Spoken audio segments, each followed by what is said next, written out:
Posso lhe sugerir? Pode. Mantenha o host contigo. Se tu tiver no computador, onde tem o verdinho, ali no Share Content, ou compartilhar tela, tem uma flechinha para cima. Tá. Daí, clicando nessa flechinha, vai ter 3 opções, em que a última é algo do tipo configurações avançadas. Desculpa, onde é que eu entro? Isso eu não conheço. Lá embaixo tem na parte de compartilhar tela, que é o verdinho. Tá. Uhum. Ok? Daí tem uma flechinha. Clica na flechinha, vai aparecer 3 opções. Uma delas é configurações avançadas. Eu não estou achando aqui. Tu diz no share screen aqui, é? Isso. Tá. No share screen, Tá. flechinha, tem aí só uma coisinha verdinha. Não estou achando flechinha. Peraí. Tá, se não, tu pode passar só como co-host, não o host em si, para quem for apresentar. Então, as 2 opções, mas mantém o host contigo até por causa da gravação. Tá.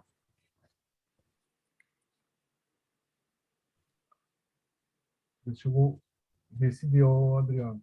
Co-host. Aqui comigo aparece que está o Adriano co-host já. Sim, acho que sim. Já. Aqui aparenta que está tudo certo. Podem iniciar os trabalhos. Fiquem bem à vontade. A palavra está com o professor Álvaro. Tá, obrigado. Então, Adriano, dadas as interferências, então, sigamos. Bem, então, dando início aqui, primeiramente, bom dia a todos. Gostaria de agradecer, primeiro, em nome da dupla, a possibilidade de participar de um evento tão grandioso como esse, recheado de professores e professoras que são referência no processo civil, tanto aqui no Brasil quanto no mundo. Gostaria também de cumprimentar os avaliadores, o professor doutor Álvaro Severo, o professor Rafael Caselli e a professora Luciana Robles. Aproveito também para cumprimentar todos os autores e coautores, bem como os ouvintes participantes deste congresso. Dando início, então, o tema que nós vamos tratar aqui é o convencimento motivado dos limites estabelecidos pela prova pericial. Apresentado por mim, Adriano Luiz Quinte Duarte, aluno da graduação do 7º período da Faculdade de Direito de Vitória, FDV, e o Wilson Henrique Porto Moraes, aluno da graduação da Universidade Federal do Espírito Santo, a UFS, do 8º período. Bem, dando início, então, em primeiro ponto, a gente analisa a prova como um elemento do processo. Isto é, a prova surge como um elemento para auxiliar o magistrado a encontrar a verdade a respeito de um ou mais fatores relevantes para a decisão judicial. Desse modo, a atividade probatória é ponto fulcral, ponto crucial no processo, uma vez que tem como função principal a verificação de ocorrência de determinados fatos ao quais o ordenamento jurídico imputa consequências jurídicas. Tarufa destaca que a decisão que pretende examinar a verdade dos fatos deve se basear nas provas constantes nos autos. Então, portanto, na seleção do material probatório, deve-se buscar todas as informações úteis relevantes para determinar a veracidade da afirmação das partes. Então, em primeiro momento, como debatido aqui, a prova passa a ser um elemento crucial no processo para auxiliar o magistrado na tomada de decisões.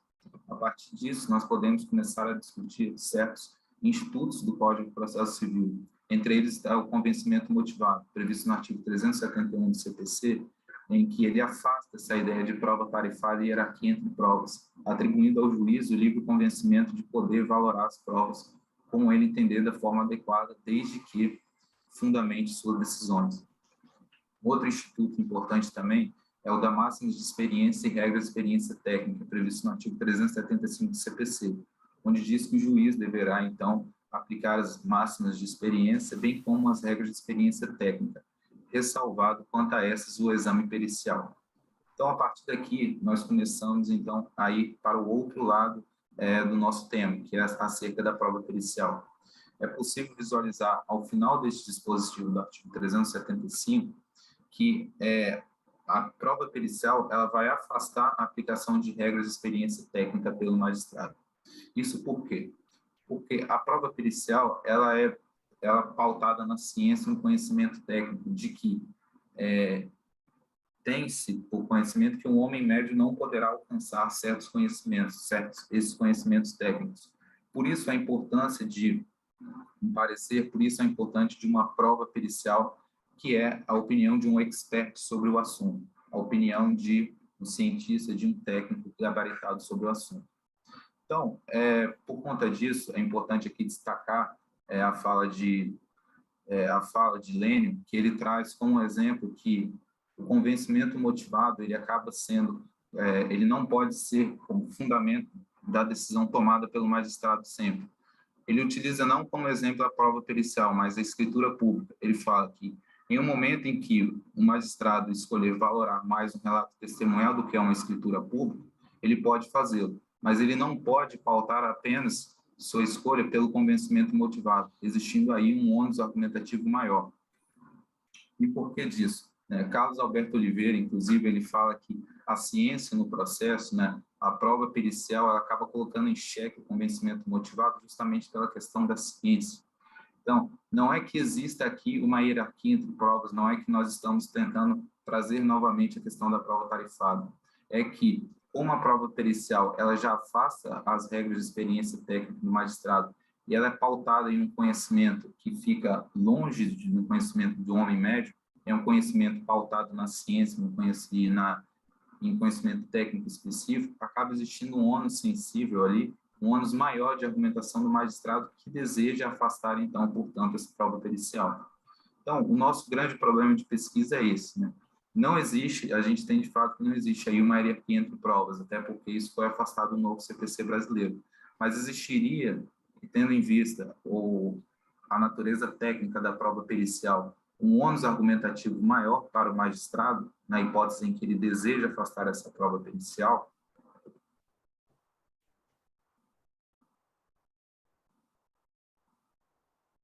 Eu acho que está sem o áudio nisso. Não, estou te ouvindo. Ok. Bom dia, cumprimento todos os presentes. Meu nome é Wilson Henrique, eu continuarei a exposição a partir daqui. Basicamente, a nossa pesquisa se debruça sobre 3 pontos. Ainda vigora no direito brasileiro a ideia do livre convencimento? Caso exista, quais são seus limites? É possível extrair um parâmetro interpretativo a ser utilizado pelo juiz na análise da prova pericial a partir da ratio decidente da ADI 6241? Basicamente, nessa ADI se discutiu a respeito da tomada de decisão pelo gestor público por conta da cisânia gerada no contexto da Covid-19 a esse respeito, da tomada de decisão. O terceiro ponto é se existe um maior ônus argumentativo para que o juiz decida em um sentido contrário ao conteúdo da prova pericial. Pode passar o slide, Adriano, por favor.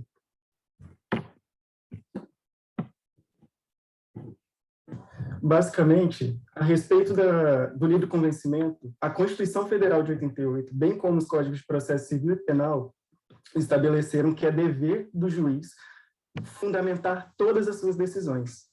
A esse respeito, Barbosa Moreira elucida que o nosso ordenamento atual conclama por uma ampla controlabilidade, seja endoprocessual quanto extraprocessual, a qual só é possível a partir do momento em que o juiz deixe bastante claras as suas razões de decidir. Só assim pode haver um amplo controle da sociedade por parte a respeito do que é decidido pelo juiz. Portanto, claramente o dever de fundamentação é uma limitação ao livre convencimento do juiz. Pode passar o slide. Obrigado. Mas, além disso, nós perguntamos, é possível estabelecer critérios mais precisos do que a necessidade de fundamentação? A esse respeito, nós entendemos que os estándares probatórios são, sem dúvida, balizas dessa natureza, balizas que tornam mais precisa essa limitação do juiz. Uma baliza bastante consolidada já no ordenamento brasileiro é aquela a respeito do processo penal que estipula que não pode haver condenação salvo quando se supere qualquer dúvida razoável da inocência do réu. Nós entendemos que para a prova pericial também é possível estabelecer balizas interpretativas, e uma delas nós pretendemos extrair a partir do que fora decidido na ADI 6241. O que fora decidido nessa ADI?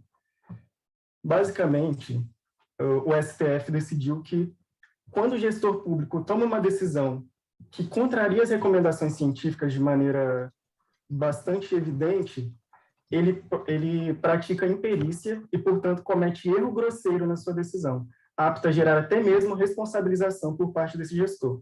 Ora, o que isso significa na prática? A liberdade, a discricionariedade do gestor público é um dos âmbitos de maior discricionariedade que o ordenamento brasileiro confere a uma autoridade pública. Ora, se até mesmo nesse âmbito se permite que o juiz controle essa liberdade em um âmbito que invade a esfera da separação de poderes, caso seja feito de maneira arbitrária, se percebe que tomar decisões com base em critérios científicos é algo extremamente importante para o ordenamento brasileiro. Assim sendo, nós entendemos que não basta que isso deve se aplicar também ao juiz. Não é pelo simples fato de existir a ideia do livre convencimento que ele pode ignorar completamente o que for decidido, o conteúdo do laudo pericial que foi proferido por um expert. Portanto, nós entendemos que ele possui um ônus mais rigoroso para infirmar o conteúdo do laudo pericial, que decorre não só da característica peculiar do laudo, mas que se confirma a partir da ratio decidendi dessa I6241, dessa ABI 6241. Além disso, Tarufo ressalta que o uso da ciência no processo, o uso de critérios científicos no processo, é de suma relevância para que se confira maior confiabilidade e maior racionalidade no processo.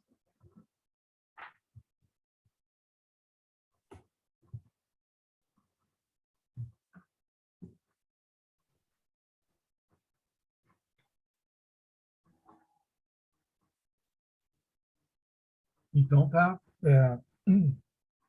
Parabéns, Adriano e Wilson, né, pela apresentação. Tá? Obrigado. E deixa eu só passar aqui para...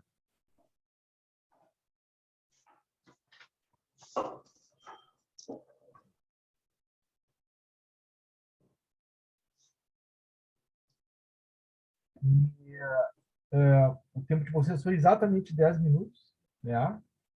Ou melhor, 9 minutos. Vou botar aqui 9:24. Então, eu vou passar de imediato para as considerações. Rafael, se não te importa, posso passar direto para a professora Luciana e depois para ti, não tem problema? Sem dúvida, primeiras damas. Então, tá. Então, a professora Luciana, traz com a palavra para as considerações. Muito obrigada, professor Álvaro. Bom dia a todos. Inicialmente, agradeço o convite, a oportunidade de estar aqui com vocês e parabenizo o Adriano e o Wilson pela apresentação do trabalho e pela pesquisa. Primeiro, a questão do tempo parece muito bem posta, vocês demonstram organização e empenho para se manter distrito esse tempo, nem sempre é fácil. Parece que a apresentação está coerente com o resumo apresentado, a bibliografia é realmente adequada.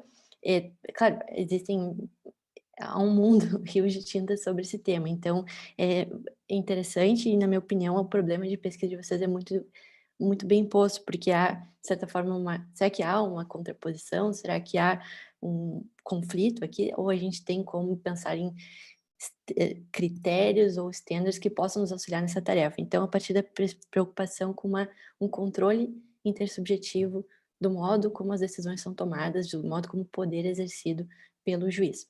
Então, também o ponto me parece interessante e o método com cotejo do julgado do Supremo Tribunal Federal também me parece adequado na medida em que a gente procura trazer à realidade um debate que pode ser mais teórico.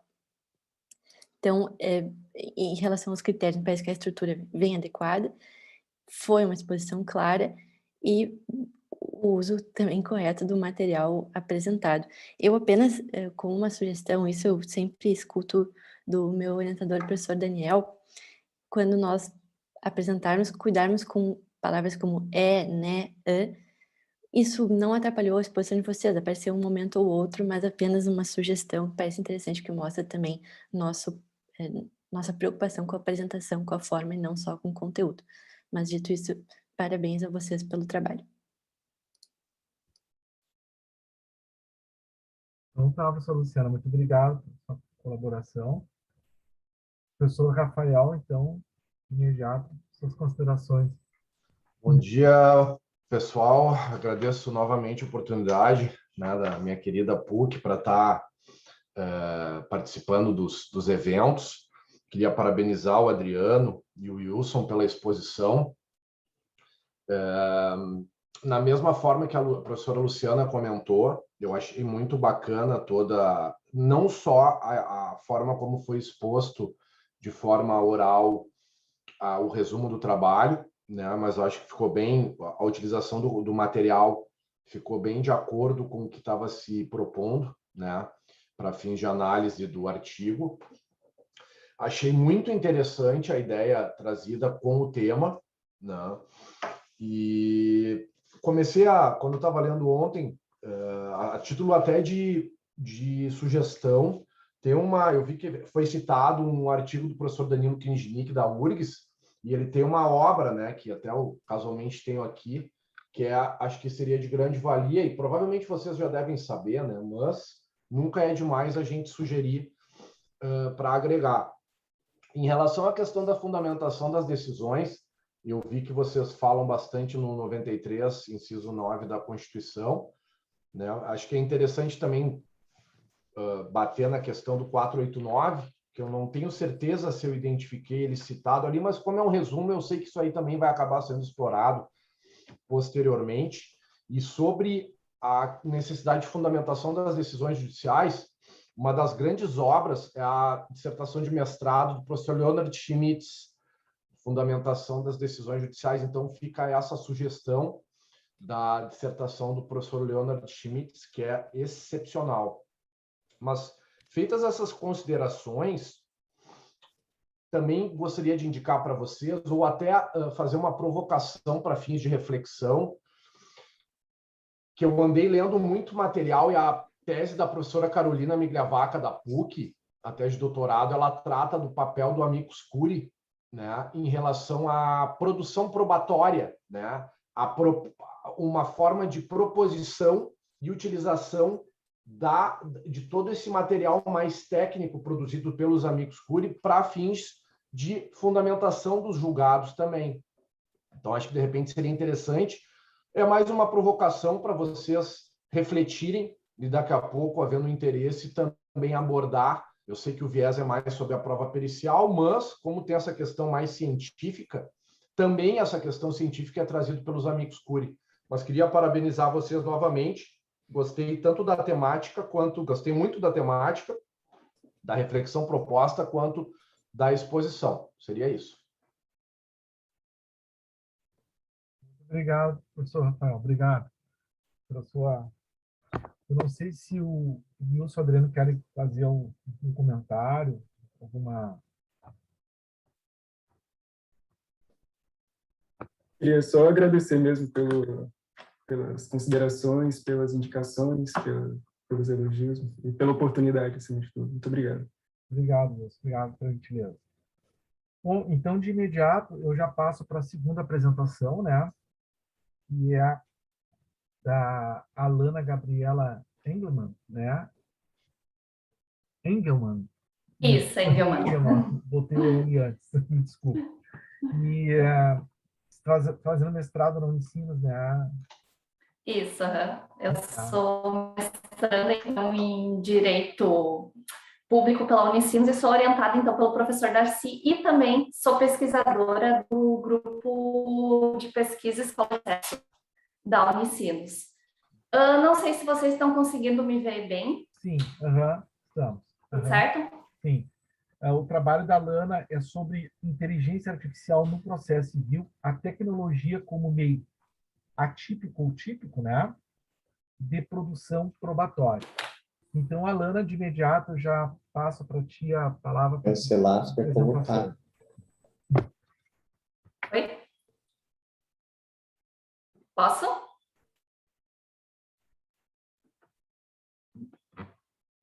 Certo.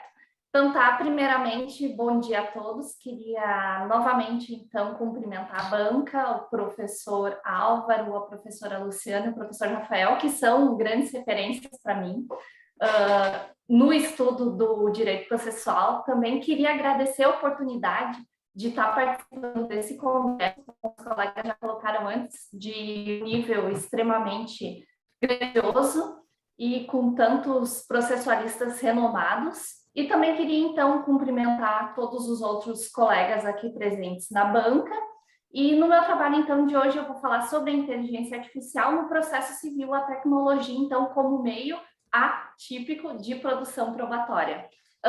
Esse trabalho, então, ele é fruto, digamos assim, de uma parte da minha dissertação, junto, então, ao mestrado em Direito Público, ao ensino sobre a orientação do professor Darcy. E hoje, então, eu quero falar como a tecnologia está inserida no processo judicial e como ela pode auxiliar, então, nessa forma de produção, como um meio, então, de produção probatória. E, primeiramente, eu trago a ideia, então, de que... Só um pouquinho. Eu trago a ideia, então, de que não é novidade, de que o legislador, ele sempre busca outras formas de obtenção, então, de uma tutela mais justa, efetiva, com aproximação do processo civil, então, com a realidade. E também com a intenção de obter uma tutela mais econômica, com certa economia processual e em conformidade, então, com os princípios constitucionais, sempre, então, teve esse objetivo mesmo de alcançar outros meios, outras alternativas para atingir, então, esses objetivos. E por isso, então, surge a inteligência artificial, ou o uso dos algoritmos junto ao processo judicial, como uma alternativa, então, de buscar um processo judicial mais célere, mais efetivo e com uma maior economia processual.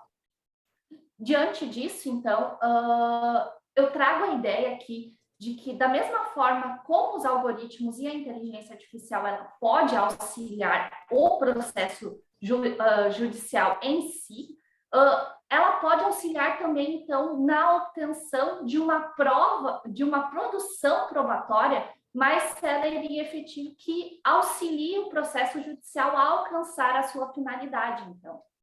E, diante disso, a problemática que eu trouxe com o trabalho foi de como seria possível a aplicação, então, da inteligência artificial junto ao processo judicial como meio, então, de auxiliar na questão da produção probatória. O objetivo, então, é demonstrar, então, como a inteligência artificial, então, pode auxiliar com essa prestação jurisdicional mais efetiva, mediante, então, a sua aplicação no momento da produção probatória, podendo ser assimilado, então, com a ideia de um meio atípico de produção de provas, alcançando, assim, a ideia, então, de que a inteligência artificial, ela pode ser um meio de produção eficiente de provas.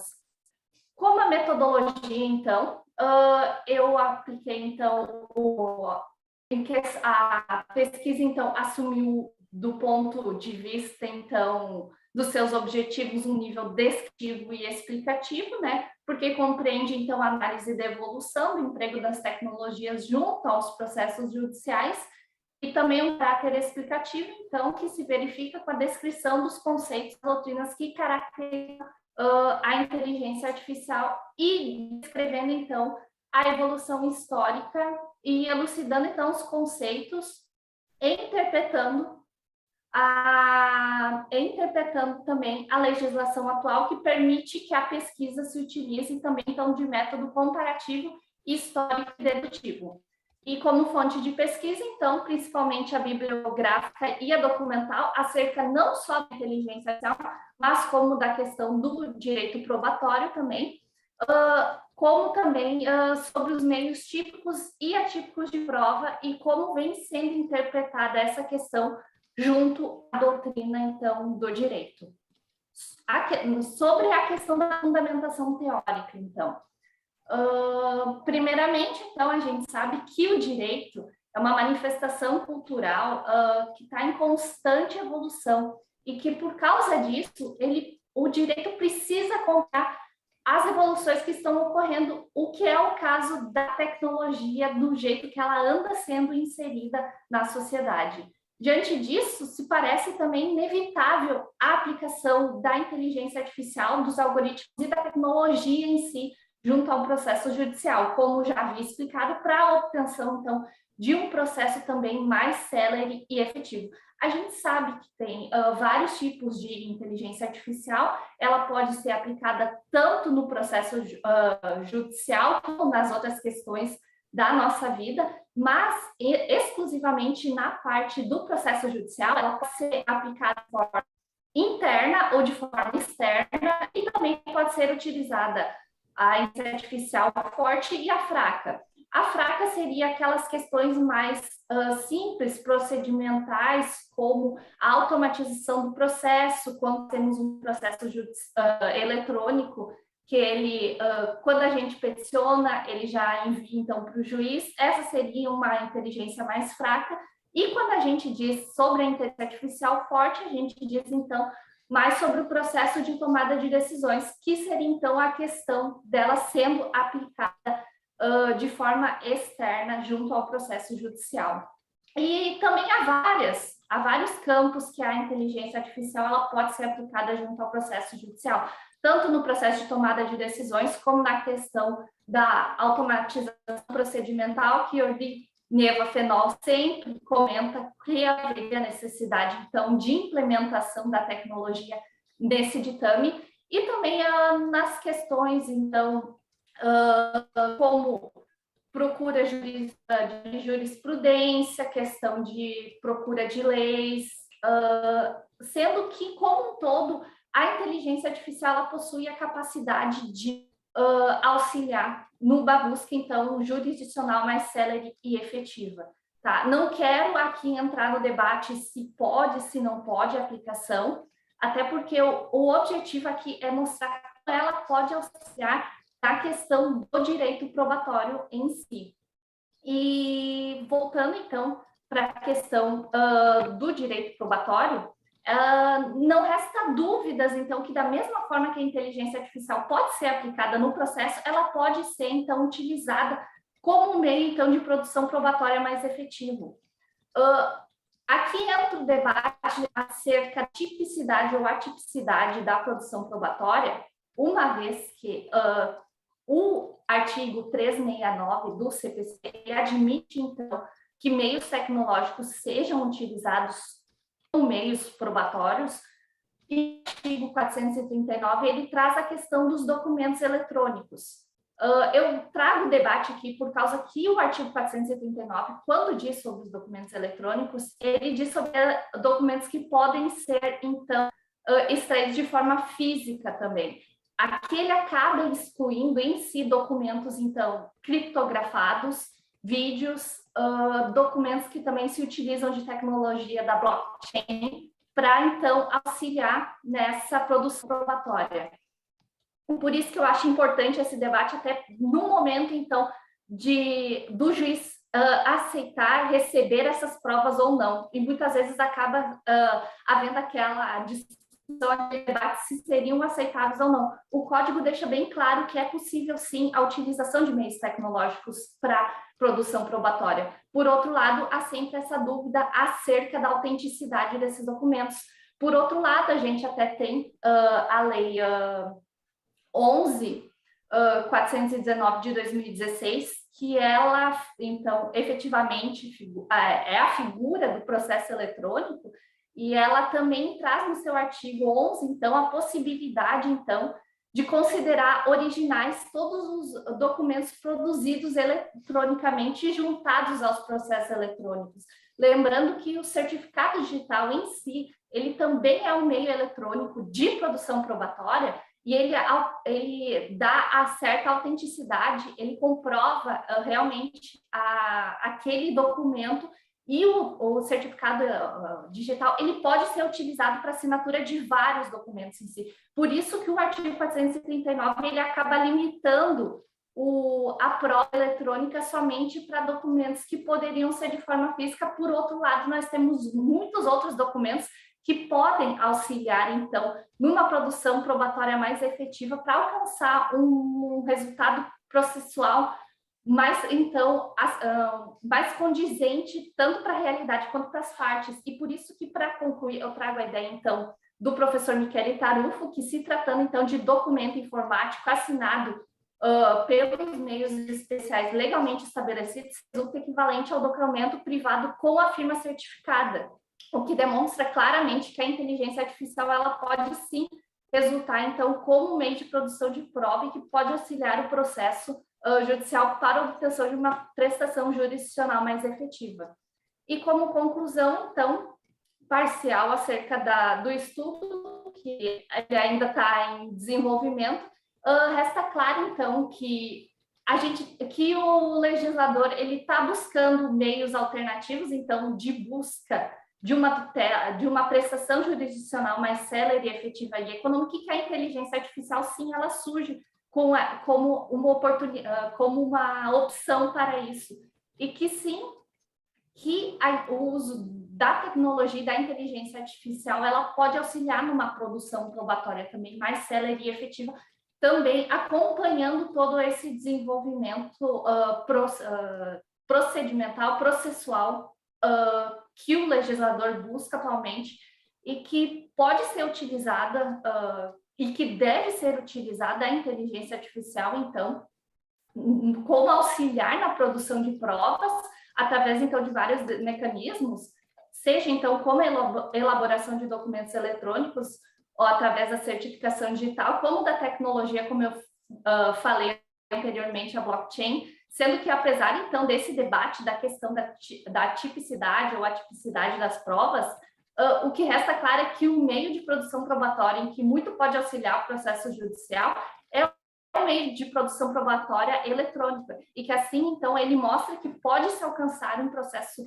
mais célere e efetivo na obtenção, então, de provas processuais e de alcançar um resultado satisfatório do processo. Aqui, ao final, eu trago, então, as referências da pesquisa. A princípio, era isso. Queria agradecer a todos, então, por prestigiarem a apresentação e me coloco à disposição, então, dos colegas e da banca para eventuais debates e dúvidas. Muito obrigada. Obrigado, Alana. Então, vou inverter um pouquinho agora, começar para o professor Rafael. Então. Ele faz um dobradinho. Professor Rafael. Bom, queria parabenizar a Alana pela proposta do artigo, né, pelo resumo, pela exposição. Eu achei bem interessante. Esse é um tema que vem se destacando, né, dessa questão da inteligência artificial, dessa questão das provas, da possibilidade de produção de provas que se usam da tecnologia de forma atípica, né? E eu vou confessar, talvez até por não ter adentrado muito a esse tema, não ter lido muitos materiais sobre esse tema, eu fiquei um pouco confuso, Alana, em relação a essas questões quando tu trata da inteligência artificial e tu refere à questão de algoritmos, tá? Porque eu sinceramente não acredito que a utilização de provas consideradas até pela tua expressão de forma atípica, eu não entendo que isso possa ter alguma relação, um link relacionado à questão dos algoritmos, tá? Eu acho, pelo menos, talvez eu possa não ter estudado esse tema de uma forma tão profunda, porque quando eu li essa questão do resumo dos algoritmos, eu verifico que mais a efetividade do processo ela pode se utilizar de algoritmos no sentido de, especialmente lá dos filtros de admissibilidade do recurso especial extraordinário, lá pelo Victor, né, lá do STF, e do algoritmo que é utilizado no STJ, que agora me falhou o nome. Mas eu fiquei um pouco confuso em relação a essa questão quando tu fala muito na utilização de algoritmos e esse link que é feito com a utilização da prova de uma forma tecnológica, de forma atípica, tá? Então, eu acho que talvez tivesse que explicar mais para quem não estudou muito o assunto, quando tu trata, e tu traz isso inclusive no título, né, inteligência artificial. Não me parece que eu utilizar de uma prova atípica, uma prova tecnológica de forma atípica, poderia ter algum vínculo com a relação da inteligência artificial. Posso estar sendo leigo no assunto, mas não ficou muito claro para mim essa questão da inteligência artificial com essa produção atípica dessas provas tecnológicas, tá? E aí eu vi que ele, nas considerações finais, também traz a questão do blockchain, que aí eu acho que é uma outra questão, sabe? Eu fiquei com receio de tu trazer no resumo itens, assuntos complexos, para colocar tudo dentro da mesma questão da inteligência artificial e blockchain. E então, estou falando mais como uma pessoa leiga no assunto e que eu estudei mais a questão do uso dos algoritmos para fins de, sim, dar efetividade ao processo, mas especialmente pela utilização desses algoritmos criados pelos tribunais, né, e pelo STJ, pelo STF. Mas eu achei a ideia interessante, tá? Vi que a bibliografia ficou muito boa também, mas como leigo, né, a construção, a tua apresentação, a utilização do material didático aí ficou muito bom, né? Eu trago mais dúvidas em relação ao tema em si, tá? Mas queria te parabenizar e posso passar a palavra agora à professora Luciana. Muito obrigado, parabéns, viu, Alana? Luciana. Muito obrigada. Alana, parabéns pelo teu trabalho, pela tua pesquisa, que foi ampla, como a gente pode ver pela documentação que trouxeste. O Prezi, eu achei interessante o recurso que trouxeste. Nunca tinha visto uma apresentação daquela forma, porque parece, ele lidaste muito bem com ela, foi dinâmico, foi bastante tranquilo e agradável também de ouvi-la. Esse tema, imagino que tenhas acompanhado, ele foi o objeto, foi o tema da conferência da IAPL, da Associação Internacional de Direito Processual. Seria em Porto Alegre o evento, na Universidade Federal do Rio Grande do Sul, e em razão da pandemia foi digital, e esse evento, enfim, foi gravado, imagino que tenhas acompanhado. Eu tenho aqui no meu celular o compilado de textos que os autores apresentaram, não sei se tens, mas posso compartilhar contigo, que é realmente bastante interessante, absolutamente conectado com a tua pesquisa, inclusive algumas perspectivas um pouco mais céticas, por exemplo, que o professor Richard Marcus trouxe em relação à inteligência artificial e o desenvolvimento do processo. Então, seria na minha opinião, um elemento muito interessante para a pesquisa. O meu ponto é, eu fiquei com uma dúvida em relação à amplitude da tua pergunta, do teu objeto de pesquisa. Como a inteligência artificial pode auxiliar na prestação judicial ou da prestação da tutela jurisdicional, ou como pode trazer o processo mais efetivo. Talvez, isso pelo menos foi a minha impressão, seja interessante trazer ou exemplos ou um caso em que tu te debruce sobre essa pergunta e traga causa e consequência, e como nesse caso foi ou não foi mais efetivo. Talvez isso possa ilustrar. E em relação ao comentário do professor Rafael, eu tive a mesma impressão, porque pelo menos eu não sou familiarizada com o debate da blockchain, e isso surgiu sem um conceito junto. Parecia que, bom, se nós mencionamos blockchain, é interessante desde já dizer, olha, o que isso significa para evitar, enfim, maiores dúvidas e também auxiliar a pessoa que está lendo. A minha familiaridade com isso é muito pequena. Eu não tenho familiaridade com isso, então seria interessante na perspectiva do leitor. De qualquer forma, esse tema é promissor, é um tema que traz vários desenvolvimentos possíveis e acho então que assim, é uma oportunidade interessante. Eu apenas pensaria em trazer algum elemento fático, algum caso, alguma decisão em que isso possa ser problematizado. De qualquer forma, eu te parabenizo e falas bem e apresentaste bem também. Continue assim, parabéns e agradeço, professores, pelo espaço. Tá, Luciana, muito obrigado pela tua colaboração, né? Eu vou tirar uma foto que o senhor Marco pediu para postar no evento, tá? Se todos concordarem, né? Então, peraí. Então, nós temos um tempo para todos nos ajeitados, né? Que todos estão muito bem, né?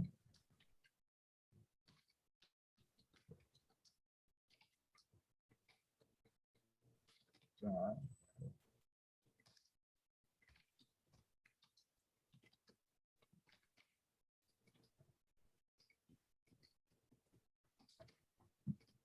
Eu vou tirar uma foto assim bem aleatória nossa, do professor Marco Joguinho. Ele adora foto, né?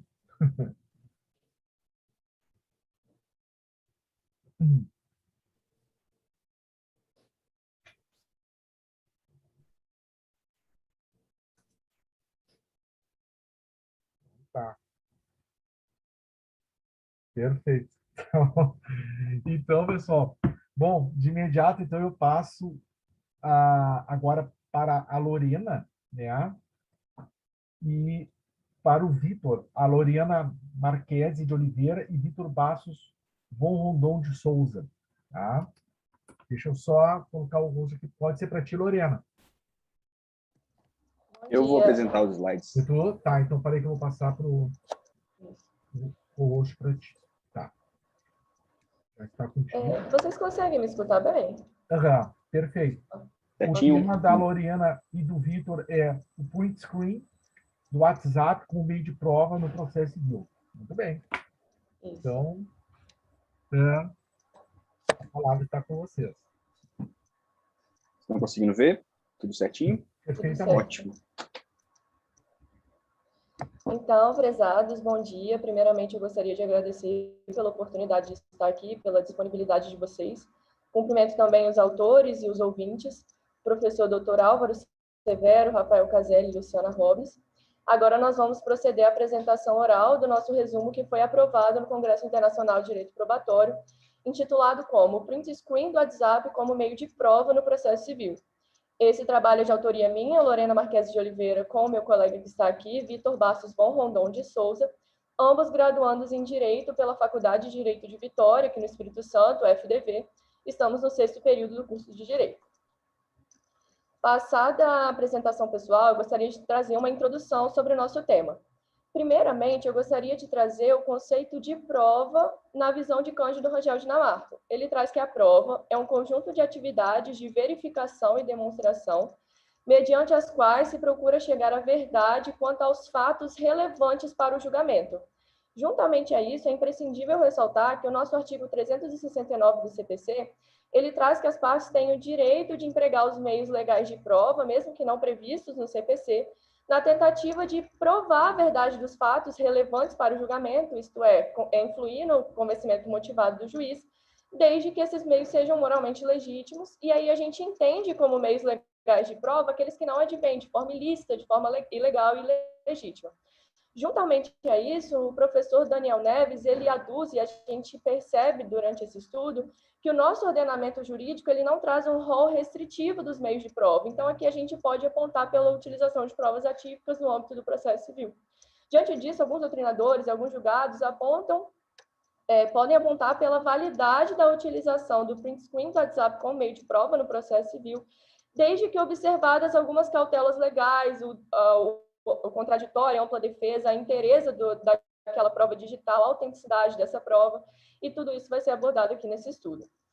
Ocorre que há uma divergência sobre o tema, tanto na doutrina quanto na jurisprudência. Inclusive, recentemente, o STJ entendeu, em matéria criminal, pela ilicitude desse meio de prova, embora seja no processo penal, ele pediu o desentranhamento da prova, embora isso seja no processo penal, pode ter sim repercussões no processo civil, e aí esse tema, a gente percebe que ele tem uma relevância tanto social quanto acadêmica, porque é um tema atual, relevante, tem trazido muitas discussões, mas no processo civil a gente ainda vê doutrinas apontando pela validade desse meio de prova, só que aqui a gente vai adotar as cautelas legais que precisam ser observadas durante a utilização desse meio de prova. Ocorre que essa discussão está longe de ser pacificada, tanto na doutrina quanto na jurisprudência.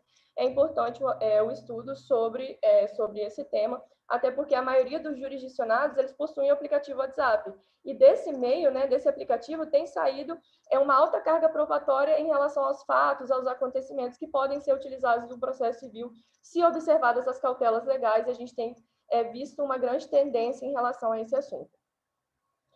Diante disso, os objetivos do nosso estudo são verificar, analisar os meios probatórios, tanto típicos e atípicos, admitidos no processo civil, aqui voltado para as provas digitais, o print screen do WhatsApp, analisar o entendimento tanto doutrinário quanto jurisprudencial acerca desse tema, expor as cautelas legais e as diligências a serem observadas no momento da utilização dessa prova digital em comento. A metodologia do nosso estudo foi um enfoque qualitativo, pois aqui a gente não pretende prever e analisar fenômenos a partir de dados quantificáveis, mas sim abarcar o contexto, as inter-relações do contexto do objeto, a vertente jurídico-dogmática e jurídico-teórica, pois a gente vai analisar as questões legais, os dispositivos, mas também as questões doutrinárias, teóricas, e a abordagem indutiva no sentido de partir de dados particulares, observar uma relação essencial entre eles para se chegar a uma verdade geral. Agora eu passo a palavra ao meu amigo Vitor.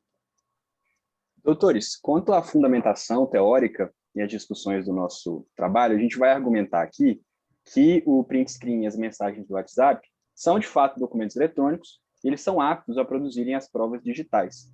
E eu explico. Eu queria começar, na verdade, com uma definição rápida do que a gente vai considerar, para os fins desse estudo, como documentos eletrônicos. A gente vai entender esses documentos como uma sequência de bits elaborada por um processamento eletrônico e armazenado num suporte apropriado. Esse suporte apropriado vai ser um celular, um computador, um tablet, etc.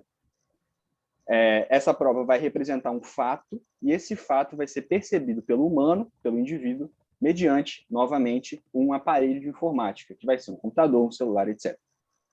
As provas digitais já são regidas, né, os documentos eletrônicos já são regidos pelo ordenamento jurídico brasileiro. Cito aqui o artigo 439, 440 e 441 do CPC, que dão força de prova documental para os documentos eletrônicos. Ressalto também que o ordenamento jurídico brasileiro já cuida da autenticidade e da confiabilidade do documento eletrônico.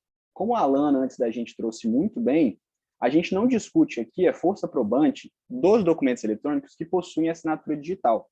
Esses documentos já são amplamente utilizados na sociedade para declarações de vontade, para a produção de contratos, e eles têm, por conta da assinatura digital, eles têm a força probante, têm a autenticidade validada, certo?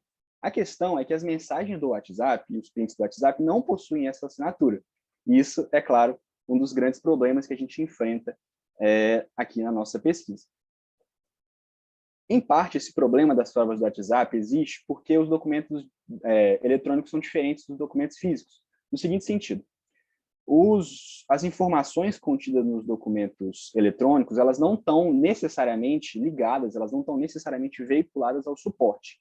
Portanto, enquanto um documento físico vai ter as palavras escritas no papel, assinatura com caneta, o documento eletrônico, isso vai ocorrer de forma que a informação que está ali dentro pode ser passada de um celular para o outro, de um computador para o outro. Ou seja, a permanência e a estabilidade desses documentos tem que ser validadas por outros meios. Então, existe um temor válido em torno do fato das provas digitais poderem ser adulteradas ou fraudadas. A gente cita aqui, a priori, que, em primeiro lugar, nada impede a realização de prova pericial para garantir, para verificar a autenticidade e a integridade dessas provas digitais. Só que, apesar desse grande temor, a Lorena já trouxe muito bem que as provas digitais, sobretudo no nosso caso específico, os prints de WhatsApp, das mensagens do WhatsApp, são meios muito importantes de registro de declaração humana e de outros fatos. Todos os jurisdicionados, hoje em dia, quase todos, possuem um WhatsApp. Então, as provas de WhatsApp, os contratos celebrados por lá, as declarações de vontade emitidas por lá, são detentoras de uma pertinência, de uma importância probatória muito grande para o nosso ordenamento. O problema é que esse tipo de documento não possui eficácia ex lege. Então, ele deve ser apreciado pelo julgador conforme as regras de persuasão racional. O que a gente defende no nosso resumo, e a gente repete aqui, é que negar essa força probante dos prints de WhatsApp ou das mensagens de WhatsApp por ausência de uma certa certificação não é compatível com dois princípios do ordenamento. E a gente cita aqui, primeiro, a regra da livre apreciação, conforme 371 do CPC, e o princípio da tipicidade dos meios, de prova do 369 do CPC. De qualquer forma, a gente cita também no resumo que essa discussão em torno da eficácia das provas de WhatsApp tem sido, pelo menos em parte, mitigada pela utilização de ata notarial, regida aqui pela Lei 8.935, de 94. A doutrina deixa claro que existe um tipo específico de ata notarial, chamada ata de verificação de mensagem eletrônica. Essa ata notarial ela admite o registro de imagem ou de som gravado em artigo eletrônico nos moldes do artigo 384 do CPC. Mas por que fazer essa ata notarial? O que ela garante? Bom, ela garante basicamente duas coisas. Primeiro, ela aumenta, né, enfim, eu vou dizer, ela aumenta o grau de segurança e certeza dessas provas. Como? Primeiro, ela auxilia na garantia da autenticidade da prova, ou seja, auxilia na identificação da autoria. Em segundo lugar, auxilia na integridade dessas provas, ou seja, auxilia na garantia de inalterabilidade do conteúdo, pelo menos desde a época da produção da ata. Só que, repetimos, isso não garante a veracidade do fato. Pelas conclusões, mostramos a importância desse tema, a relevância, e entendemos, à luz dos pressupostos discutidos, que as mensagens e os prints do WhatsApp são documentos eletrônicos, podem ser aptos a produzir provas digitais em respeito aos princípios da livre apreciação e da tipicidade dos meios de prova, desde que, conforme 369, sejam moralmente legítimas e lícitas e seguindo os ditames legais. Muito obrigado pela oportunidade de a gente falar aqui num tema tão interessante. Muito grato. Parabéns ao Vitor, né? Parabéns à Lorena, né? Belíssimo trabalho. Eu passo de imediato, então, às considerações da professora Luciana Robles, da UNEI. Muito obrigada. Parabéns, Lorena. Parabéns, Vitor. Gostei muito da apresentação de vocês. Foi muito clara. Vocês demonstram domínio do tema, empenho na organização do trabalho. Na minha opinião, a apresentação de slide ficou muito bem, fácil de ler, não há excesso de informação, ficou visualmente agradável e vocês utilizaram de forma muito tranquila. Na minha opinião, foi muito a fala de vocês. Parabéns nesse aspecto. Vi também que o tempo foi exatamente 10 minutos. Interessantíssimo, pergunta interessantíssima. E aqui uma questão concreta que merece, então, um desenvolvimento. Então, isso me pareceu muito interessante. E a ideia de se trazer quais são as cautelas, como é que essa prova realmente pode ser empregada, quais são os problemas daí advindos. Um texto que me parece interessante, seja de início, não sei, mas acho que também pode ser útil para os colegas, é um artigo, um ensaio do professor Michele Tarufo chamado Ideias para uma Teoria da Decisão Justa, um texto muito citado pela doutrina, em que um dos aspectos para se ter uma decisão justa é precisamente a adequada verificação dos fatos e a sua uma adequada compreensão dos fatos relevantes ao caso, além, claro, da seleção de dispositivos, interpretação desses dispositivos, de um procedimento justo, mas me parece um acréscimo interessante. Vocês trataram, pelo menos, esse tema, passam por esse tema, e parece útil também para a pesquisa de vocês e dos colegas. Mas eu reitero meus parabéns, vocês demonstram um domínio e uma boa pesquisa já nesse momento, que ainda não é a conclusão do trabalho, mas me parece muito bem feito. Parabéns. Obrigado, Luciana. Então, professor Rafael. Bom, Lorena, Vitor, parabéns. Dentro do que a professora Luciana falou, eu gostei muito tanto da ideia do resumo do artigo, quanto da apresentação de vocês, e a questão da exposição ali, da utilização da mídia, né, dos slides, ficou muito bom mesmo. E esse tema ele é muito interessante. Eu até vou mandar ali para... Eu achei que vou mandar para a Lorena o número de um processo, porque eu achei muito interessante a forma como vocês abordaram essa questão da teoria com a prática, né, da admissibilidade por parte do STF não admitindo essa utilização e o STJ admitindo a utilização dessa prova produzida pelo WhatsApp. E essa questão da ata notarial, eu tenho um processo, vou falar rapidinho, porque é inerente ao tema de vocês, que era uma empresa de tecnologia, tá? Era uma ação de dissolução parcial de sociedade envolvendo uma empresa de tecnologia. E foi feito um contrato onde uma das empresas tinha assumido o dever de, quando ingressasse esse sócio que estava ingressando na sociedade, ele que deveria comunicar aos órgãos governamentais e tudo mais, sob pena de multa. E eu tinha feito esse contrato em prol dos meus clientes.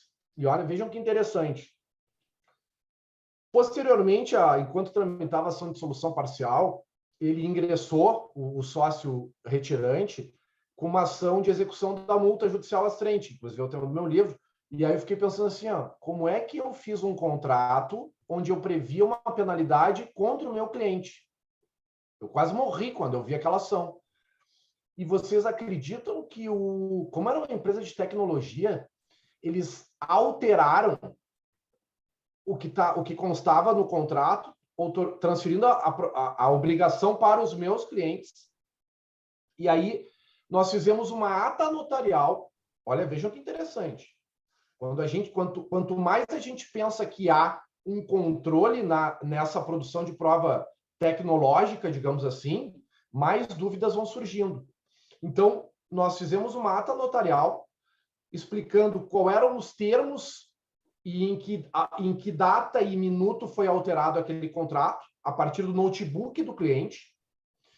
E depois, um outro tabelionato de Porto Alegre produziu uma ata notarial a favor da outra parte do processo, dizendo exatamente o contrário do que um tabelionato tinha dito. Então, nesse caso, e aí eu acho que tem a ver com por isso que eu te mandei o número do processo, tem uma ata notarial de um tabelionato X dizendo que foi enviado o e-mail com o documento dito tal forma, tal hora e tal minuto, e que não houve alteração, e uma outra ata notarial de um outro tabelionato atestando exatamente o contrário. E agora nós fizemos o pedido de prova pericial da área de tecnologia. Eu nunca imaginei que pudesse ter um confronto por atas notariais. E agora vai ser produzido isso. Então, passei um número mais a título de acompanhamento, se vocês tiverem interesse, eu acho que vai ser bem bacana. Inclusive, eu estou pensando, depois que sair esse resultado, em também escrever alguma coisa, mas queria parabenizar vocês. O tema é um tema que eu gosto muito, acho que ficou excelente, e eu só faria uma única sugestão que me soa melhor em relação aos objetivos ali, o terceiro dos objetivos, que vocês utilizam a expressão cautelas legais. Eu acho que ficaria mais fluente uma leitura se vocês tratassem como parâmetros ou critérios. E não me soa muito bem cautelas legais, mas é uma sugestão mais pessoal mesmo, né, de como vocês estão querendo criar critérios e parâmetros, né, para poder utilizar essa prova. Mas queria parabenizar, achei excelente o trabalho. Obrigado. Muito obrigado. Muito bom, tá? Muito bom mesmo. Muito bem. Obrigado, professor Natal. Excelente. Obrigada a vocês pela oportunidade, pelas considerações, foram muito ricas, um debate muito rico. Obrigado pelo professor Rafael ter me enviado o número do processo, com certeza vou olhar. Realmente é um tema interessante e enseja muitas discussões. Então, eu vou passar de imediato ao próximo trabalho, que é o trabalho da Gabriela. Me corrige, tá, Gabriela, por favor. Vadrai, é isso? Gabriela Wadir Rebeí. Tá, Wadir Rebeí. Eu não sabia pronunciar o I. Então, tá. E o Rodolfo Inácio Aliceda, é isso, né? Então, o trabalho da Gabriela e do Rodolfo é a prova digital e a Lei Geral de Proteção de Dados. Bom, então, vou passar o host para Gabriela. Eu não vou fazer a apresentação de slides, não. Tá. Então, tá. Então, vocês estão com a palavra. Mais uma vez, muito obrigado. Olá, bom dia a todos. Gostaria de agradecer e cumprimentar a presença de todos. Esse trabalho foi escrito em coautoria com o Rodolfo. Nós optamos, eu vou fazer a apresentação, a gente chegou a uma concordância de que ficaria mais claro, enfim, e aí, eventualmente, nos debates, ele acrescenta ali com a parte dele. O tema escolhido foi a prova digital e a Lei Geral de Proteção de Dados Pessoais. A escolha desse tema parte da ideia de que hoje a tecnologia, especialmente a internet, ela está no cotidiano da sociedade em todos os âmbitos e de todas as formas. E isso, inevitavelmente, influencia no processo, especialmente no tocante às provas. Especificamente na Lei Geral de Proteção de Dados, é notável uma cautela muito grande, uma preocupação do legislador com a eficácia dessa proteção, e não somente em declarar direitos e garantias do titular dos dados e do tratador, do agente de tratamento de dados, mas também na eficácia dessa proteção. E no nosso entendimento, a Lei Geral de Proteção de Dados Pessoais, ela adota uma teoria chamada de abordagem mista, onde ela traz como meio eficaz de demonstrar e de garantir a segurança ao tratamento desses dados a criação de arquiteturas de controle. E dessa forma, o agente de tratamento de dados, quando demandado judicialmente, a fim de ser responsabilizado por um eventual vazamento desses dados ou tratamento inadequado desses dados, ele deverá comprovar que houve a correta adequação à LGPD. Isso aparentemente traz uma discussão sobre as provas digitais e como isso está sendo recepcionado no judiciário, se isso está sendo valorado eventualmente de uma forma correta e se talvez isso não poderia gerar um problema na desincumbência desse ônus pelo agente de tratamento de dados, caso essas provas digitais não sejam aceitas ou tratadas da forma como merecem ser. Nesse sentido, como eu falei, a LGPD ela traz uma ideia de arquitetura de controle. É um estudo trazido inicialmente por um estudioso norte-americano chamado Larry Silesi, onde ele reconhece que, além das normas, é necessário que se conheça a técnica utilizada na internet para que seja efetivamente tutelado esses direitos que se busca por essa norma. Então, essa estrutura da rede ela seria adequadamente trazida por meio de mecanismos sobrepostos à estrutura natural da rede. Então, a rede ela tem uma estrutura, uma base, que não pode ser mexida em tese, mas o agente de tratamento daquele aplicativo, daquele provedor, ele teria condições de criar caminhos para que o acesso seja restrito ou impedido, ou que se tenha ao menos conhecimento de quem acessou essas estruturas e então pudesse ser criado esses mecanismos de segurança capazes de garantir a adequação e a segurança pretendida pela Lei Geral de Proteção de Dados Pessoais, aqui especificamente nesse trabalho. Então, de certo modo, quando o agente de tratamento é demandado, o meio de demonstrar a adequação LGPD seria trazendo essa estrutura dessas arquiteturas de controle para o processo, o que nos parece que será feito por meio das provas digitais, já que essas estruturas serão criadas diretamente no ambiente virtual.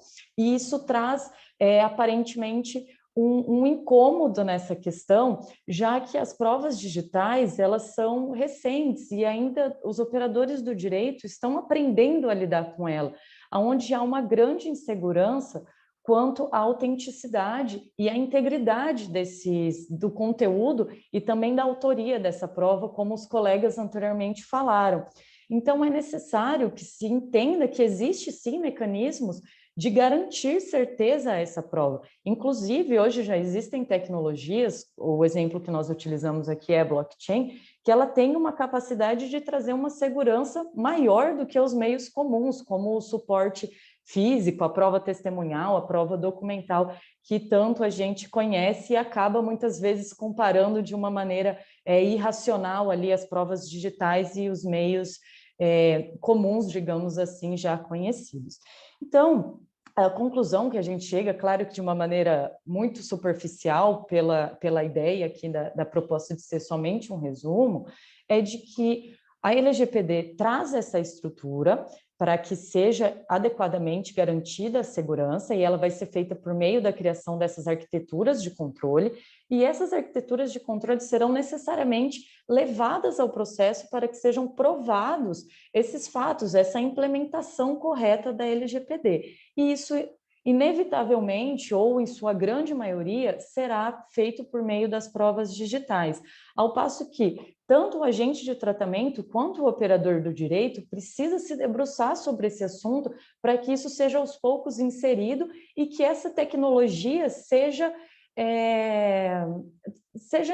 interpretada, porque hoje eu acho que o grande problema é esse pano de fundo que se tem, esse preconceito com essa prova digital pelo desconhecimento da tecnologia, e isso não merece ser levado adiante e precisa ser conhecido e adotado e aceito, e cada vez eu acho que cabe aqui a nós, advogados, trabalhar em cima disso, como o professor Rafael falou, nunca se imaginou discutir ali, por meio de ato notarial, uma perícia para saber qual realmente era os metadados ali daquele documento eletrônico ou digital. Então, foi nesse sentido que nós nos debruçamos nessa pesquisa breve e agradeço a participação de todos. Parabéns, Gabriela. Parabéns, Rodolfo. Bela exposição. Tens o dom. Vai falando e parece que nós estávamos vendo o teu trabalho. Parabéns, tá? Obrigada. Eu vou passar direto a palavra para o professor Rafael, então. Bom, queria parabenizar a Gabriela e o Rodolfo, né, pelo trabalho. A Gabriela pela exposição, realmente ficou muito clara, muito fluida, tanto a parte escrita do trabalho, quanto especialmente as colocações, né? E realmente o tema ele é muito interessante. Eu acho que o resumo ficou muito bem feito. As provocações ali que vocês trouxeram para serem, digamos assim, as provocações para fins de reflexões sobre o tema, especialmente em relação a essa novidade da Lei Geral de Proteção de Dados e efetivamente é um tema de ponta, porque as consequências decorrentes desses descumprimentos do que prevê essa Lei Geral de Proteção de Dados tendem a desaguar no Poder Judiciário e efetivamente é muito importante esse tema em relação à forma como vai ser como vai poder ser feitas essas provas por quem tem o dever de prová-las para fins de eximir eventual responsabilidade decorrente da não observância das previsões da Lei Geral de Proteção de Dados. A única sugestão, porque realmente o tema é muito interessante, que eu tenho para dar, é esse livro aqui, ó, peraí que eu vou mostrar.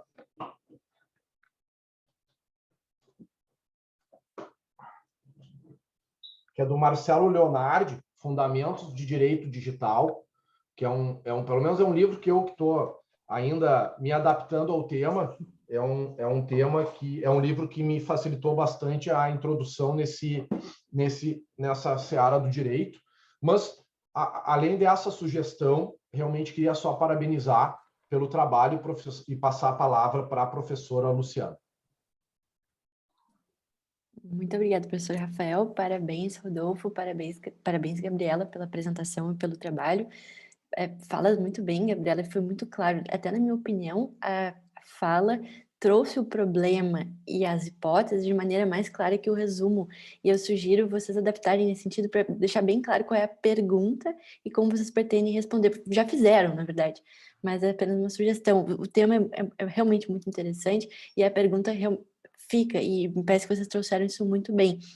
Eu tive a impressão, na linha de um comentário que fiz para o colega, em relação a termos como blockchain, pelo menos eu vi que vocês trouxeram o conceito, mas um pouquinho mais ao final do resumo. Talvez seja interessante, desde o início, apresentar problema central e já com algum conceito ainda aqui mais sintético para situar o debate como vocês pretendem colocá-lo. A minha sugestão seria, então, esse conjunto de textos que foram utilizados no seminário no Congresso da Associação Internacional de Direito Processual, e eu passei aqui para o meu computador e vou tentar compartilhar com todos aqui na conversa, vou ver se eu consigo, mas mandei, isso.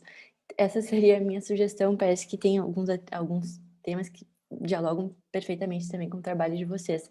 Mas meus parabéns, e também, não sei se eu comentei do tempo agora, mas falaram em 7 minutos, pelo que eu vinha controlando, e o recado foi muito bem dado, então parabéns. Obrigado, Gabriela. Obrigado. Obrigado pelas ponderações e parabéns a Gabriela, falou muito bem, viu, colega? Parabéns, viu? Obrigado. Obrigado, professor Rafael, professor Luciano. Então, vou passar já para o penúltimo trabalho, né? Que é do Pedro Arnaldi Fabrício. Tá? Aí o Pedro, eu já vou passar o rosto. Não precisa, professor, eu vou utilizar os slides. Muito obrigado. O Pedro fez o projeto, o trabalho, né? A realização do artigo. O ônus probatório, perspectiva comparada entre as teorias clássica e moderna. Muito bem. Então, Pedro, estás com a palavra. Muito obrigado. Bom dia, professor Álvaro, primeiramente, professor Rafael, professora Luciana. Uma enorme honra poder participar desse magnífico evento, né? É uma grande alegria ter o meu trabalho selecionado para apresentação. Eu aproveito para parabenizar desde já toda a comissão de coordenadores científicos e comissão executiva, bem como os palestrantes do Congresso, que, sem dúvida alguma, é um grande marco para a pesquisa do direito probatório em uma perspectiva internacional, dado o alto nível de todos os professores presentes. Saúdo também os colegas que apresentaram e ainda irão apresentar seus trabalhos. Eu espero poder contribuir de alguma forma para a pesquisa e para o debate do tema que proposto. Inicialmente, eu gostaria de demonstrar o problema investigado no trabalho. Em primeiro lugar, quais são as teorias da figura do ônus em uma perspectiva de teoria geral do direito? E, em segundo lugar, de que modo a diferenciação entre tais teorias afeta o ônus probatório na perspectiva do direito processual? Ou, em que medida, a adoção de teorias diversas do ônus influenciam na atividade probatória? A forma de pesquisa é focada na perspectiva da teoria geral do direito, bem como do direito processual civil, com base em doutrinas estrangeiras e nacionais acerca do tema. E, para abordar a perspectiva principal do trabalho, direito probatório, se faz necessário analisar as duas principais teorias acerca do Instituto do ônus no direito.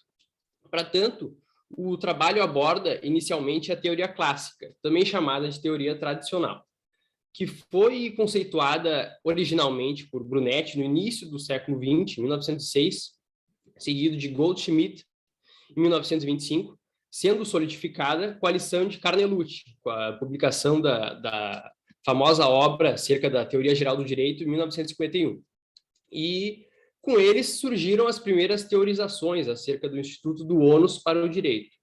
E, resumindo de uma forma breve, tal conceituação dispõe que o ônus é uma faculdade cujo exercício é necessário para a realização de um interesse próprio do sujeito, ou seja, a obtenção de uma certa vantagem de interesse do onerado por meio do exercício de uma faculdade, certo?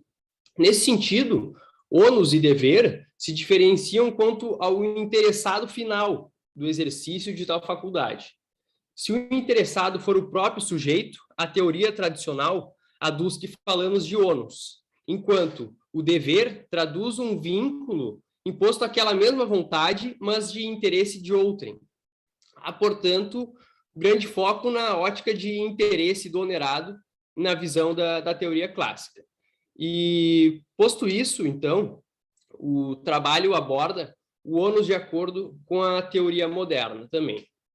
Conceituação da lição do italiano Giacomo Gavassi, em livro focado no estudo do ônus, publicado posteriormente, no ano de 1970, em que há algumas críticas quanto à teoria clássica, bem como respostas a certas lacunas deixadas.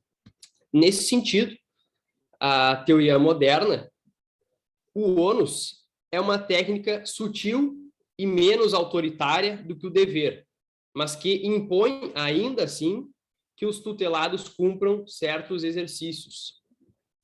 Por essa ótica, o ônus é visto além da figura de sujeitos interessados, destacando o lado externo da norma, por assim dizer, trabalhando, portanto, em uma função do interesse público de se buscar o fim mais justo possível para o processo e para a administração da justiça civil. Para isso, também, o trabalho feito estas considerações analisa posteriormente a figura do ônus da prova, e aqui, já adentrando no tema principal proposto, o ônus da prova se divide em dois aspectos principais, digamos assim. Subjetivo, também chamado de formal, e o objetivo, também chamado de material.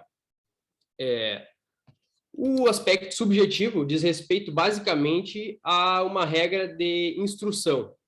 Quem alega deve provar. Se queres vencer a tua causa, deves provar o fato sobre o qual se fundamenta a tua demanda ou exceção. Também chamado pela doutrina estrangeira de ônus de persuasão. De outra banda, o aspecto objetivo do ônus trata de uma regra de julgamento. É uma imposição ao julgador quanto ao dever de decidir de modo contrário a um fato alegado que não foi devidamente comprovado por quem possuía aquele ônus. Nessa linha, na visão da teoria moderna, o primeiro aspecto, o aspecto subjetivo, traz em sua função a natureza de interesse público ao tema, ao passo que traz uma finalidade de relevância geral, representada pela possibilidade de que a decisão final se fundamente sobre a apuração decorrente das provas, da verdade e dos fatos relevantes para o processo. Postas tais considerações, já tratando das considerações finais do tema, e respondendo, então, ao primeiro problema do trabalho, a conclusão dada é que a grande diferenciação entre as teorias da figura do ônus se dá na perspectiva do interesse, a clássica na perspectiva do interesse privado, e a moderna na perspectiva do interesse público, além do sujeito interessado, contemplando ainda as noções da fonte, estrutura e da função do ônus. No que diz respeito ao segundo problema da pesquisa e aspecto principal, em síntese, o trabalho concluiu que a teoria clássica reflete na ideia de que, em regra, as partes têm a faculdade de produzir a prova de acordo com a sua alegação, não sendo obrigada legalmente, ao passo que a teoria moderna propõe a perspectiva do interesse público e, portanto, a produção de provas passa a ter caráter de dever, se for assim positivado pela legislação ou determinado pelo julgador. Então, há, portanto, uma divergência na doutrina contemporânea processual civil, dividida entre o núcleo que resguarda os fins estratégicos, por assim dizer, e facultativos da produção de prova, e aquele que visa buscar o mais próximo possível da verdade, sob a ótica pública da decisão justa. E com essa lição, eu finalizo a minha apresentação, na qual eu procurei realizar brevíssimas considerações acerca dos aspectos mais principais da pesquisa, e assim me mantenho à disposição para eventuais questionamentos e agradeço pela atenção de todos e pelo tempo cedido. Muito obrigado. Agradeço, Pedro. Parabéns pela apresentação, muito bom. Bom mesmo. Interessante, Pedro. E eu vou passar de imediato então, a palavra à professora Luciana agora. Luciana, só uma questão, tá bom o tempo para ti? Não tá, então tá, obrigado. Perfeitamente, muito obrigada, professor Álvaro. Pedro, parabéns pela tua apresentação. O tema achei interessantíssimo e a pesquisa muito boa, em termos de referências, vários materiais aqui que são realmente fantásticos. Então, desde já, parabéns pelo teu esforço de pesquisa e pela tua apresentação. Eu percebi que do texto que apresentaste para a fala, trouxeste mais materiais e a tua pesquisa foi prosseguindo. Isso foi muito legal. Parece que houve um desenvolvimento muito interessante entre o resumo e a apresentação, que também é natural na medida que você está seguindo no teu trabalho. Achei muito... A abordagem, o enfoque que deixa esse tema é muito legal, uma genealogia, digamos, dessas ideias, como essas ideias se contrapõem ou não se contrapõem, mas como elas se põem hoje e como nós lidamos com elas, quais as consequências disso. Achei muito legal a genealogia, o modo como apontaste os autores, nesse sentido que eu falo em genealogia, em mencionando as datas e como eles foram, como essas ideias foram debatidas ao longo do tempo. Isso foi muito interessante também e acho que acrescenta esse valor histórico, parece muito legal, porque a gente vê de onde surge e como isso foi se desenvolvendo. Então, na verdade, eu gostaria de parabenizar e a pergunta foi também muito interessante. A pesquisa está excelente, o trabalho muito bem posto e acho que falaste muito bem também. Foi muito clara a tua apresentação e objetiva, diretamente a pergunta. Embora seja um tema difícil, acho que falaste com a clareza bem posta. Parabéns. Obrigado, Luciana. Professor Rafael. Bom, eu queria parabenizar o Pedro também tanto pela parte escrita quanto pela apresentação oral. Foi realmente muito clara a exposição. Em relação à bibliografia, também de acordo com o que a professora Luciana falou, foi realmente excelente a tua bibliografia. Tu já está com material de ponta ali das principais referências, né, para trabalhar com um tema tão espinhoso quanto a questão do ônus da prova. E a única sugestão que eu teria seria realmente como tu vais fazer essa questão de uma abordagem mais, digamos assim, da teoria clássica em relação à teoria moderna. Uma sugestão que me parece interessante seria tu trabalhar algum exemplo prático sob a perspectiva da teoria moderna e da teoria clássica, né? Que daí fica mais fácil de identificar, por um exemplo prático, essa distinção entre as teorias. Acho que me parece uma sugestão interessante para o leitor poder ter, de uma forma bem clara, a tua proposta. Mas queria realmente, de resto, te parabenizar. Foi excelente. Obrigado, professor Rafael. Pedro, quer fazer alguma consideração? Só agradecer mesmo os professores pelas considerações e pelas sugestões. Muito obrigado. Obrigado, Pedro. Parabéns. Então, dando continuidade, vamos à última apresentação, né? Do Rodrigo Coimbra. Está aí, Rodrigo.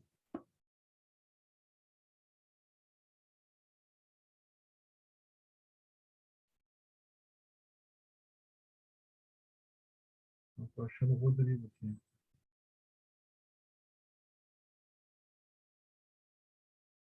Oi, Rodrigo.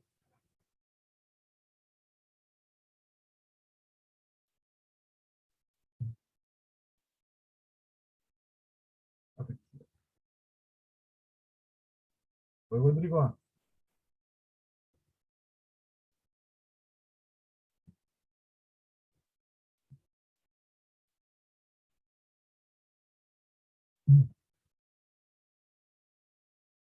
O Rodrigo não está ouvindo. Rodrigo, tá aqui, mandar um...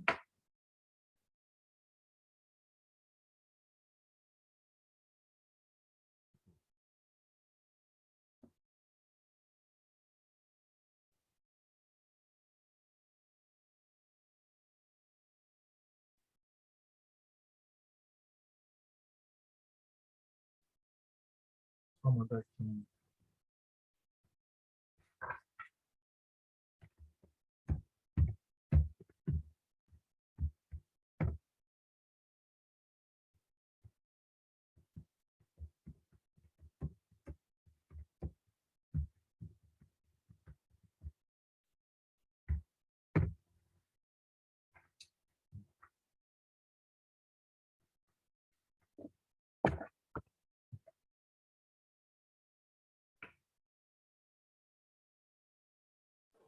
Tá aí o Rodrigo.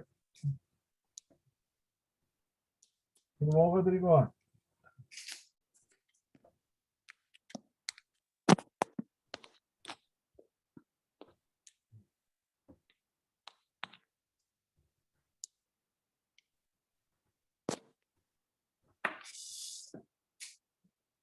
Tá me ouvindo?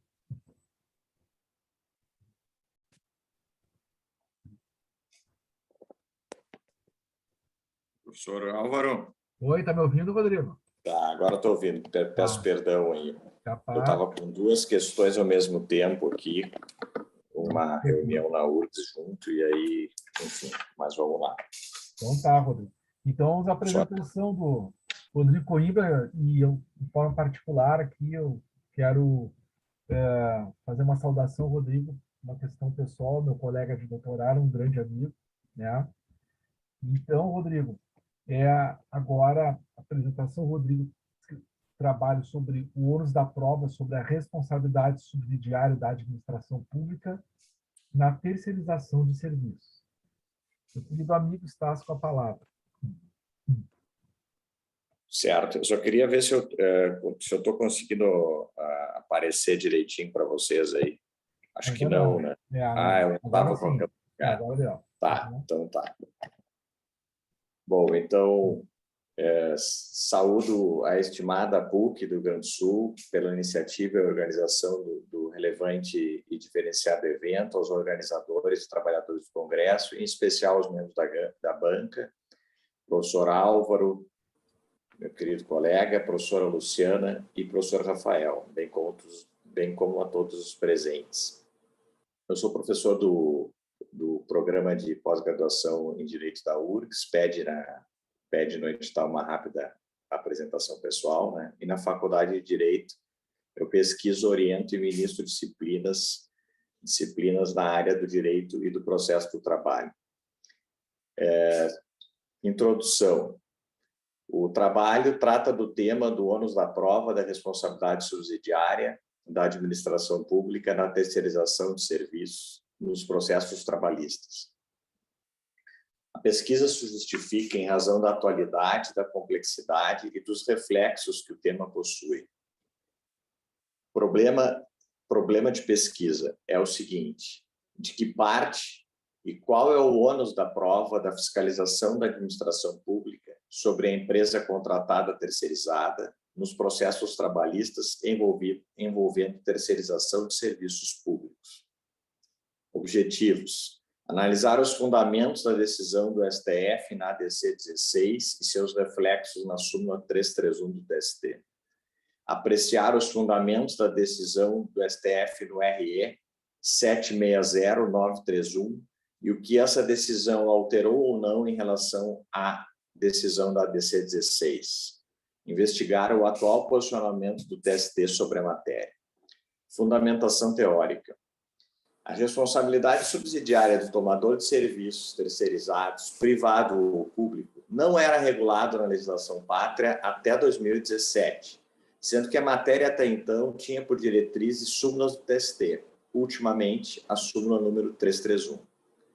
Com o advento das leis 13429/17, que é a lei de terceirização, e 13467/17 também, que é a lei da chamada reforma trabalhista, a responsabilidade subsidiária na questão da terceirização foi positivada no Brasil. Até 2011, não havia discussão sobre o ônus da prova, pois a responsabilidade subsidiária era objetiva, era automática, como diz o STF, para a tomadora de serviços, tanto para a iniciativa privada como para a iniciativa pública.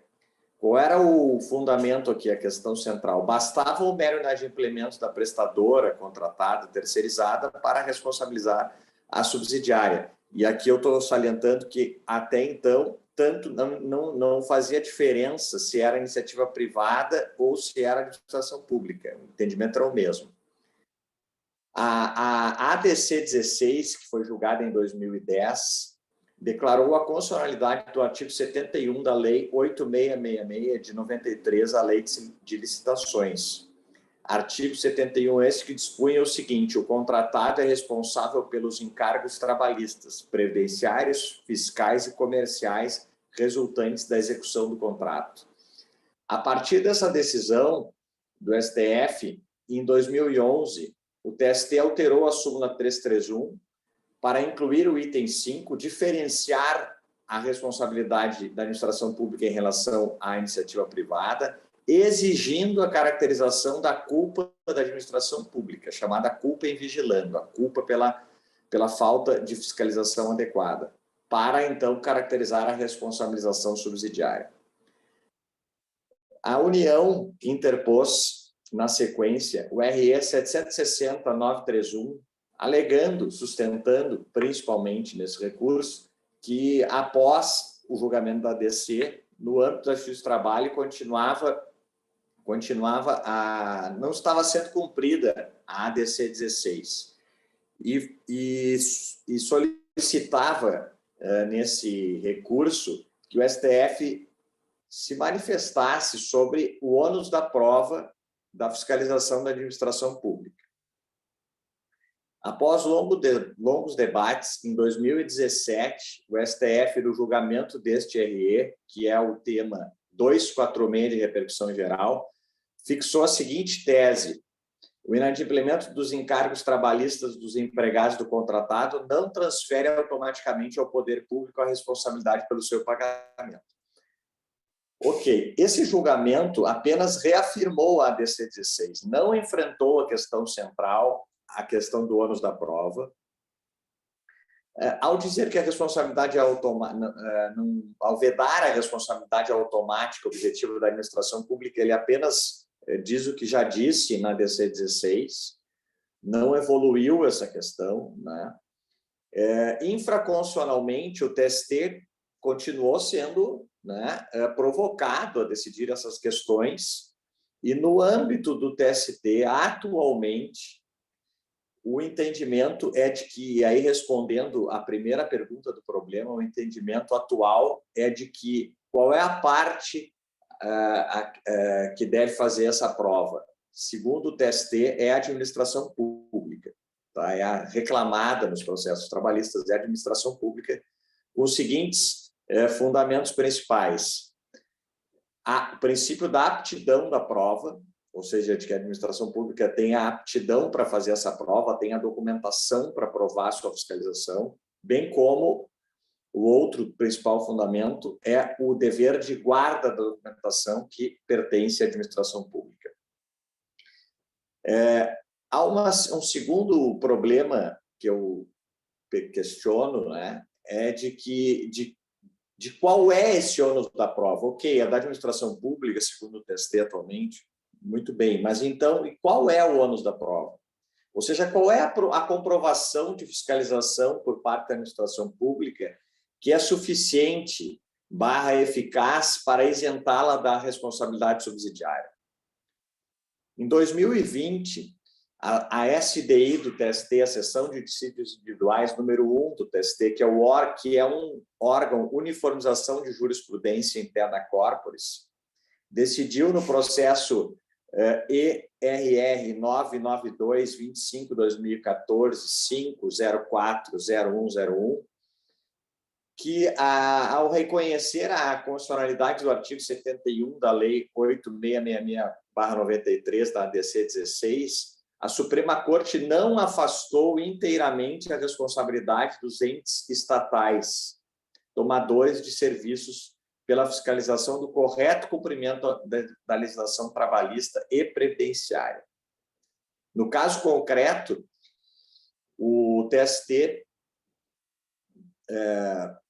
decidiu que, por manter a decisão do Tribunal Regional de condenar subsidiariamente a administração pública, por entender configurada a culpa da tomadora de serviços por constatar que a fiscalização foi inexistente ou, no mínimo, ineficaz, especialmente em relação aos salários pagos e ao FGTS.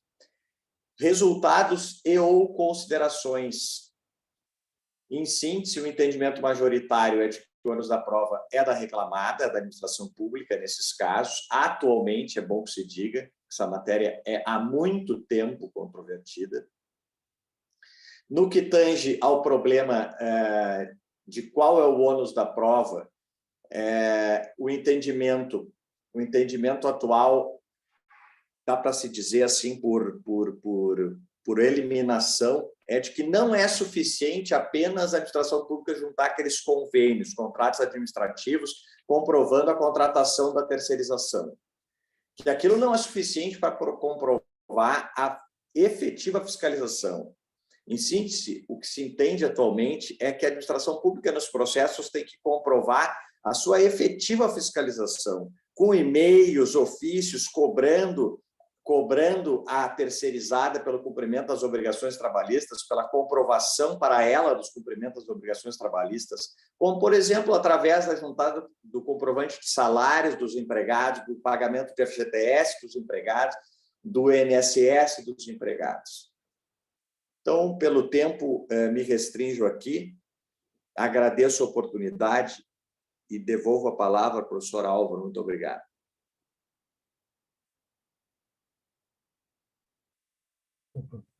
Obrigado, Rodrigo. Deu bem certinho o tempo aqui, faltou um minutinho. Sim, eu cuidei aqui, anotei. Então, Então, eu vou passar direto a palavra para o professor Rafael, né, para as considerações do trabalho do Rodrigo Coimbra. Bom, queria, antes de mais nada, parabenizar o professor Rodrigo Coimbra pela exposição. Realmente ficou tudo muito claro, né? Essa construção, digamos assim, jurisprudencial sobre o tema.